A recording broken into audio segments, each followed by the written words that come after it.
Dad got a loan for $25,000 in my name and now can't make the payments anymore. I had no idea he did it, and he's missed several payments. I'm about to buy a house. I'm mad, confused, and scared. My dad called me on Friday, which was weird because we really only talk around Christmas due to his DV issues when I was a child. Um, he told me last year he took out a $25,000 loan in my name. He said he needed it to pay off his credit cards, but he's ran them back up again. He said he wanted to at least give me a heads up as I was probably going to be sued by the loan company because he can no longer make the payments. He never apologized for taking the loan out in my name, and he told me to say that I was hacked. I felt sick to my stomach. When I checked my credit, I saw my credit score tanked by probably 250 points from where it was last July. 5 missed payments, a loan that I owe about $24,000 on, and I just broke down crying. This has never happened to me before. My mom and sister are both out of the country until the start of next week, and I'm lost. I can pay off the loan in cash, but I don't feel like I should have to as I never took it out. Commenter 1, copying this for every identity theft situation I see on here, since it seems to happen a lot where you know who the person is who stole your identity. This is all information you can find in this sub and others. 1. Call the police. You're the victim of identity theft, plain and simple. It doesn't matter who did it or what your relationship is to them. They broke the law. Now they have to face the consequences of their actions. 2. Freeze your credit. You want to make sure it doesn't happen again. Take the proactive route of freezing your credit. 3. Monitor and track your credit. You need to be alerted if anyone tries opening a line of credit in your name. 4. Warn anyone else who might be a victim. This includes family members or anyone else whose social security number might be compromised by the thief. 5. Take the police report to the credit bureaus. Give them the report number when you dispute all of the accounts. Most of the time, that will be enough for them to take the accounts off of your credit. It's on the creditors themselves to prove the accounts are legitimately yours, and the bureaus aren't going to get in the middle of it. A police report goes a long way in clearing up your credit. Don't take identity theft lying down, even if it's someone close to you. If you let them get away with it, get ready for 5-10 years of bad credit, collection agencies coming after you, lawsuits, etc. It's frustrating how easy it is for someone with your social security number to take out a huge loan in your name. If you pay off the loan, those missed payments will haunt you for 7 years. Of course, he never apologized for it. He's not sorry. He probably just doesn't want you going to the police thinking some rando stole your identity when it was him. Go to the police, follow the steps above, cut off contact with your dad unless he wants to text you to admit to it again. Commenter 2. Commenter 1's advice is 100% spot on, but this also needs to be stressed. Do not make any payments. Doing so will be taken as you accepting responsibility for the loan in its entirety. The only recourse that gets you fully off the hook for this debt is to report the identity theft to the police. Update. December 26, 2024. Christmas came and went, and I did not speak to him this year. A couple of days after my op, I made a report to the police. They said this happens a lot, and they gave me a form to fill out. I received a case number and disputed the account with the credit companies. Maybe 2 weeks after I did that, a guy showed up at my house and served me with a lawsuit. The weird thing was the account dropped off of my credit completely, and my credit score shot up back to where it was. Even so, I feel like the company that gave the loan was trying to get a judgment against me, probably hoping I wouldn't show up to court. I ended up filling out a FOIA request for the actual police report. When the court date came, their lawyer offered to settle for $15,000. I gave them the police report, and they were actually way more cool about it than I expected. He said he'd send it to the company and request a continuance, but that I should show up to the continuance date. The second court date was last week, and the lawyer wasn't even there. Apparently, shortly after the first court date, he filed a motion to dismiss. As far as I know, this is over with, but it still shows I've been sued in a public records search. Is there any way to get that removed? I'm also in closing for a house. I really appreciate everyone for their advice. You've all saved me from a lot of debt and years of ruined credit. Commenter 1. The lawsuit was filed. That's a public record and can't be reversed. The dismissal should also be a public record. Because there was no judgment, it isn't a negative item for credit reporting. Commenter 2. OP could just check the court docket to confirm that they withdrew the complaint and that the matter is closed. Might want to do that and save the docket report for my own records too. OP. Am I just insignificant? This is not meant to be offensive, it's just something I'm wrestling with. My girlfriend, 27 male, and I, 29 male, Opened our relationship a little over 2 years ago. Obviously, she had more success than I did, but I've had a couple of dates here and there. Non-monogamy isn't really a world for men with social anxiety. One of the rules that she wanted to establish was no emotions, just sex. While I accepted the rule, I said from the beginning that having absolutely no emotions isn't realistic. Inevitably, you will start to feel something for someone. Long story short, I was right. She met this guy, 27 male, they developed feelings, we talked, and now we are poly, I guess. Don't really know what to call it. Trouble doesn't seem right since he and I aren't dating. But neither of us guys have other partners outside of her. Anyway, we've had this structure for about 7 mo now, and it's going fine. She seems to be happy. I just don't see what place I have in this relationship. Not sure if that place really even exists. In monogamy, it is much easier to see. It's only the two of you. But here, not so much. I'm happy that she's happy, but I don't really think it is needed. I've talked to many and researched things, but none of those arguments make sense to me. They may have sex with others, but y'all have an emotional bond. In our case, she has one with both of us. I think emotional connections are a dime a dozen. You have one at some point in everyone you date. Sexual chemistry is way more rare and usually is just there or it isn't. And from the unfortunate time that I walked into our apartment and didn't know he was there, it is very clear they have incredible sexual chemistry. This emotional connections can be developed anytime, so what security is there in that? Monogamy doesn't exist. Sounds good, but not sure if that plays out well, especially seeing that the only person not monogamous here is her.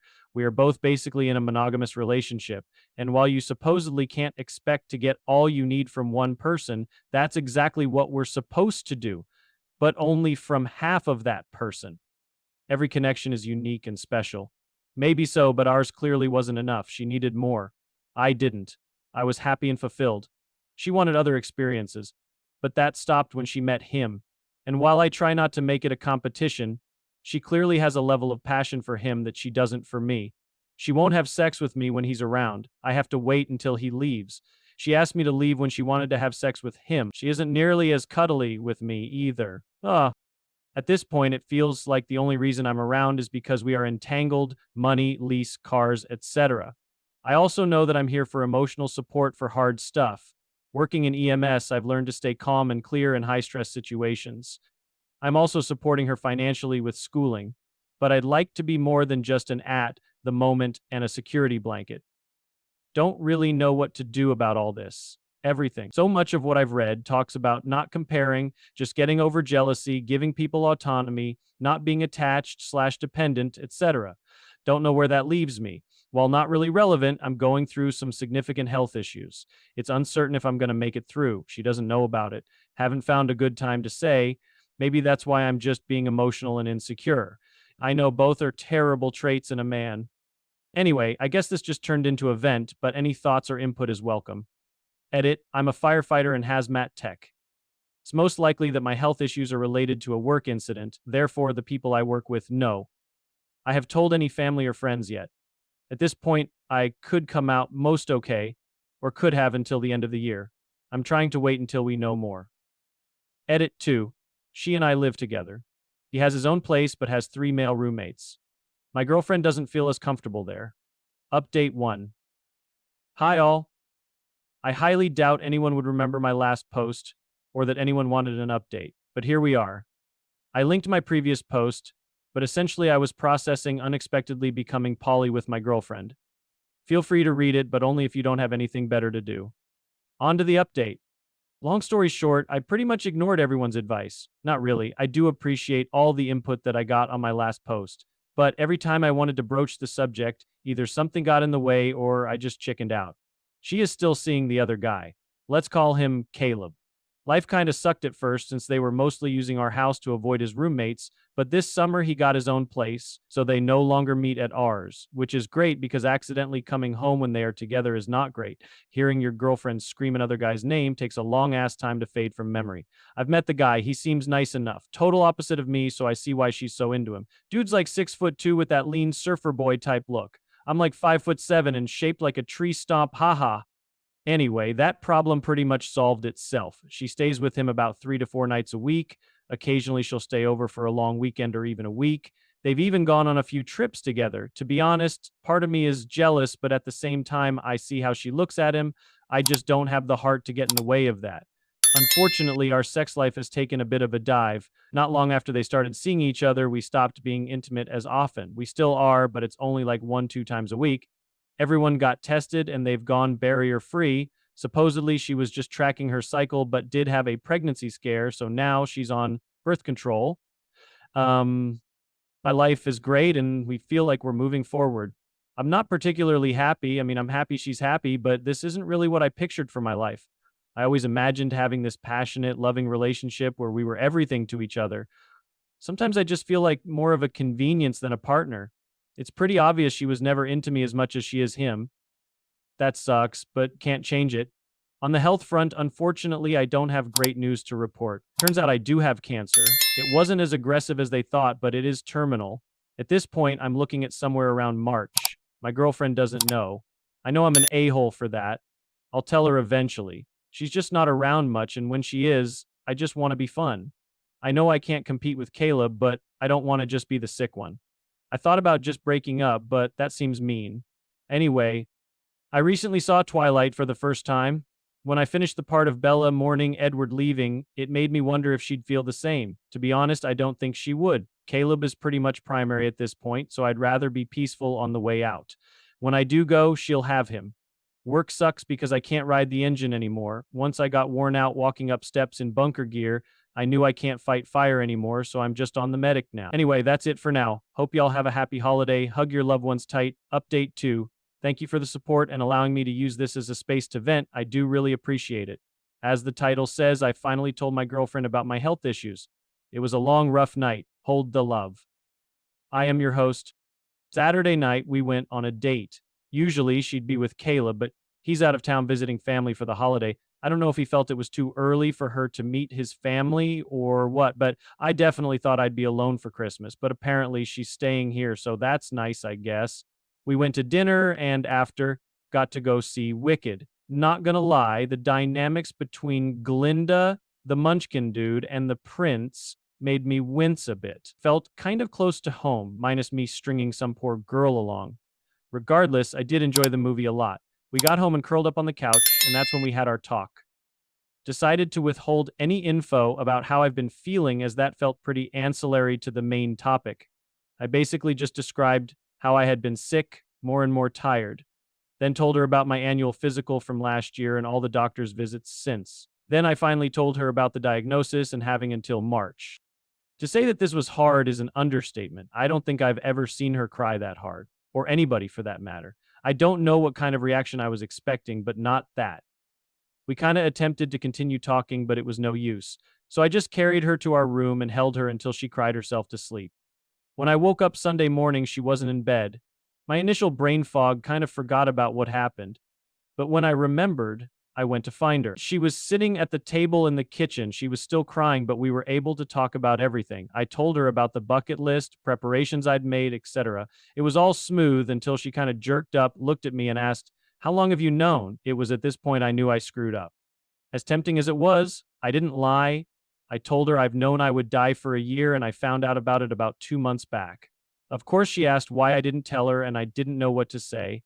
She asked if I was trying to get back at her as some weird revenge, which kind of annoyed me a bit, but I let that go.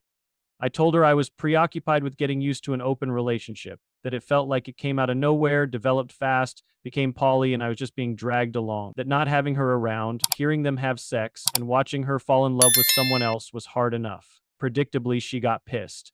Felt like I was blaming her for who she is, and a few more unpleasant things. At this point, I just listened as she yelled and screamed. She finished. I apologized for not telling her, but then asked, if this was all my issue, then how come your partner has been sick and dying for a year and you never noticed? I immediately regretted saying that because she kind of just broke. She didn't cry, she just went silent and sat down on the floor. I tried to comfort her, but she pulled away, so at this point I figured we needed space, and I left. Went to a friend's house for the day. Sunday evening, I got a text from her asking me to come home. I did. When I got there, she had ordered food. When she saw me, she ran up and hugged me. At this point, we both cried. We ate and watched Is It Cake. Eventually, she paused the show and we talked. She apologized for lashing out. said she was just angry and confused. I apologized for what I said. She told me not to, and that what I said is what she felt. So when it was out in the open, she just shut down. I told her that I love her and not to hold it against herself. At this point, she wanted to help me plan out the last few months. She also said that she'd be breaking up with Caleb, but I told her not to. If he actually loves her, she's gonna need his support. We will wait till after Christmas to fill him in. We talked more about plans and went to bed. So